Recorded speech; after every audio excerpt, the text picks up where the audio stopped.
Hello, I'm TheSqueakyMoose, and I want to talk to you today about how I went in the Ultimate Cup. I had a really great time. I took the Jijimon deck. It was a lot of fun. I only came in 71st out of, I think it was 170. It went all right. I went all right for the day. But I just wanted to talk about some of my matchups, what I might have done differently, what I did wrong, and we'll go from there. So, to start the day off, we versed Digimon. The new Digimon stuff is really strong, and he managed to show me kind of the whole package. I saw the new Digimon, I saw the old Digimon. He was doing things with the jamming seals, going into tank, playing out the on deletion Commandramon, swinging with those. Very aggressive, very interesting deck. I don't know how he ended up doing, but it was a lot of fun, and I definitely thought this would be a contender going into the day. So it was a lot of fun to see it, even if I didn't win to it. And yeah, he was definitely surprised by some of my options, and I'll talk about that a bit more as we go. Next matchup we went up against was Shine Greymon OTK. This was a really cool deck. Obviously, it lacked kind of that finishing power because Omnimon wasn't available to them, but just being able to swing this guy with all your tamers out, you would just do so many checks so quickly, and the DP threshold didn't matter too much. I do believe he swung in thinking that Tyrannomon, or Rust Tyrannomon rather, was 11,000 DP, and he was sitting at, I think he was just at 11, and he swung in reducing my securities DP by 1,000, and then he hit it at the 12,000 that it was because of that effect, and he just lost all of those checks. So high risk, high reward, but in the end we took the win on that one. So absolutely shocked to see this BT4 powerhouse coming back into the fray. Next up, we went against Hydramon and Bloom Lordmon. This was a really hard matchup. The ability to spam the board definitely exceeds what Jijimon can do with the amount of time. I think Jijimon can go crazier with some more setup, but Bloom Lord, like turn 2 or 3, was ganging out the whole combo. We had some connection issues, but a very friendly player. Really enjoyed versing them, even though this was a really hard matchup. Definitely still a fun game. And something that I probably would have taken had I not really wanted to see this do well. The next deck that we versed was a Bonds of Bravery deck. Something else that I thought would be a really interesting contender in the format. And it definitely was strong. I believe that in the third game that I managed just to get a win on, the deck just was missing the ties. He just couldn't find his ties, and every time he found them, it was with the wrong kind of search, so he had to bottom deck it. And it just didn't quite get there because of consistency, but the strength of this, and just the rest of the package, being able to go into the promo Greymon, getting sec +1 with the plus 2,000 DP, plus another 1,000 DP, just was able to swing over so much in my deck. And it was definitely something that I had to remove like on the following turns or suspend, and I definitely had turns where I played Metal Tyrannomon just to keep something suspended because it was going to deal too much, even though it gave them a lot of memory. It also ran a lot of removal, so I would have turns where I started on 8, and I was just able to kind of keep going from there. And yeah, if you give Jijimon too much memory, it can do a lot. So very interesting matchup, very glad that I got to see it. Then we had Bloom Hydra again, yay! So this was definitely somebody who had played the deck more than first person I versed. The first person I versed, I was still checking effects. I was like, Hydramon, it does this, doesn't it? And she was like, oh yes, of course, it does do that, gaining memory and doing the effects that needed to be done. Just definitely still knew the deck, but the person I went up against in the second bout, oh my goodness, it was a slaughter. I had absolutely nothing I can do. Consistently getting their full stacks, consistently doing everything they needed to do. And also, the card that really stuffed me up was Grand Del Sol. This card, oh my goodness, every time in hand, just, it didn't matter that I was getting set to 6, because they were playing it at 0 and they had 2 things suspended, so it only cost 6. It was brutal. I would just have my stack gone, could not build up. The next turn after that, I was just a goner. Nothing in my security like this can really hit their board, and while I do have some things that kind of counteract Bloom and Hydramon, not strong enough. Didn't get there, but that's okay. It's okay. That's how the match goes. The next deck I went up against was Mother D Reaper, and Mother D Reaper was really interesting. The first game I went first, and I was able to kind of set the pace, and they weren't able to do the one memory choke every turn. I got out my tamers, so I was getting set, and it just very much felt like it was in my favor. I was suspending their things and swinging into it.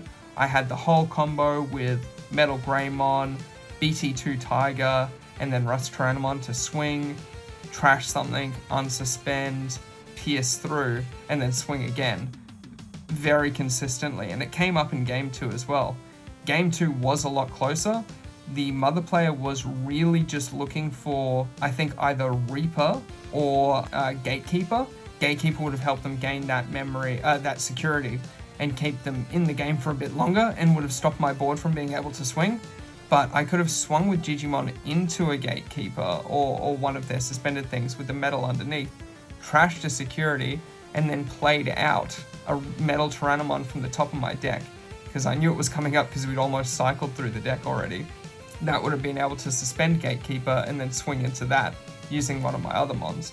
It was very interesting, but he was going nuts in that last game. He played an Optimizer into another Optimizer, but just didn't see that Gatekeeper. While they had, I think, enough sources to do the Reaper play, I used my special trick card, Poison Powder.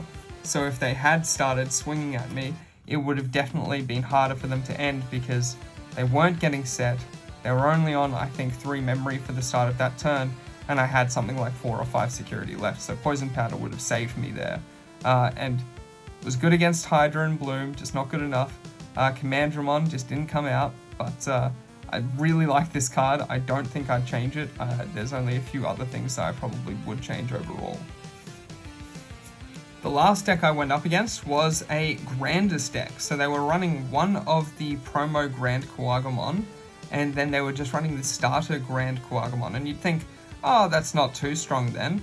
The deck could still do a lot. The removal from just being able to use Grandest's effect with the Okuamon and the Kuwagamon inheritables for piercing, and just being able to use the Okuamon X antibody to get that suspending and reducing the evos. It was very strong, and I was very glad to see it. He was a new player as well, so he managed to really use his resources available to him in a very effective way. I really liked the deck. It was just interesting to see somebody who wanted to still take this. Last couple of things I wanted to talk about was just some of the cards that kind of came in clutch. Like I was saying before, Rust Tyranno with the Metal Tyrannomon underneath. Absolutely insane combination. If you can get this out, it is very hard for your opponents to deal with. I guess the added benefit is generally it comes out pretty quickly and starts doing things before your opponent can react. So I would love to see a deck where this is more of the highlight Jijimon, but I think he's just such a good enabler for Rust Tyrannomon. So not sure, maybe there's some room to cut some other things and put some more in, but he's an absolutely stellar card, and Metal Tyranno is a must-have 4 of, I think. Mimi and Joe was good. I think that having them as a tamer in that kind of tamer slot was still definitely beneficial, but at the same time, I feel like I could have often just used an option that maybe did something.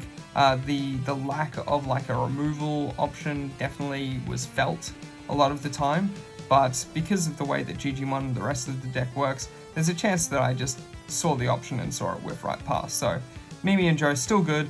And I think that it came up a lot more than you would think for both players having something suspended. But like I said, potentially a flex. We'll see what else happens. Kabuterimon, loved this. Absolutely loved this. And I think that if I had seen more of him, it would have been better. So over Gargomon, I think that Kabuterimon was the winner for me. And I'd probably just bump this up to 4 rather than having Gargomon, because the inheritable didn't necessarily come up too much. A lot of people's DP was a lot lower because of the thresholds that we had in the game. And with the Tigers out, you're already getting the buffs. So Kabuterimon, just to be able to have out there and be like, yeah, I'm just going to be able to block whatever you're about to do, definitely would have come up. Last thing, Argomon. Yeah, I liked him, but I think that maybe if I'd just put in like a Ancient Troymon, that it might have been better to deal with that kind of aggression, people suspending and attacking, or a Ebanwumon, I'm not sure if I'm saying that right, but the one where if your opponent wants to unsuspend during their unsuspend phase, or at any time in their turn, they have to trash 2 cards from their hand. I think that might have been good, just to be able to sort of deal with my opponent a bit more and be like, well, if you really want to do this, then you're going to have to lose some resources in hand, and that might have hurt some players. There's not a lot of green level 6s that kind of play in that defensive style.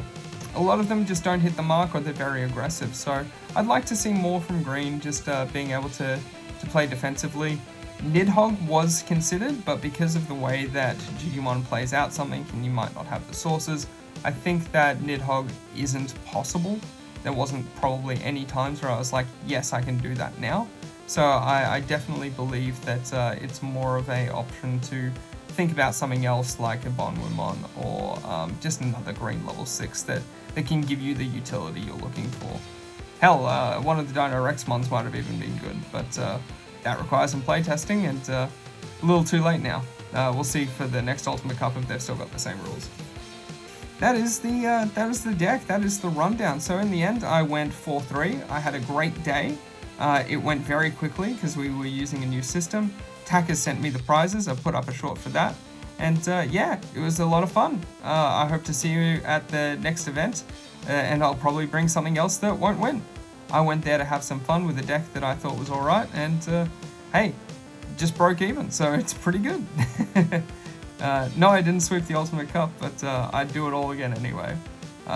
Until next time, like and subscribe, and we will catch you in the next vid. Cheers!